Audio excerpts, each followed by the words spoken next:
Uh, Today I'm gonna talk about the tortoise and the bird. A tortoise was resting under a tree on which a bird had built a nest. The tortoise spoke to the bird mockingly. "What a shabby home you have! It is made of broken twigs. It has no roof and looks cruel.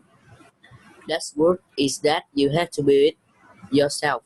I think my house, with each my shell, is much better than your pathetic nest. Yes, it is made of broken stick, looks shabby, and is open to the element of nature. It is crude, but I built it and I like it.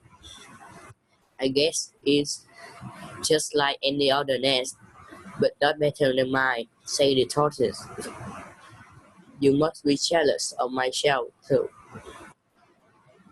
"On the contrary," the bird replied, "my home has space for my family and friends. Your shell cannot accommodate anyone other than you.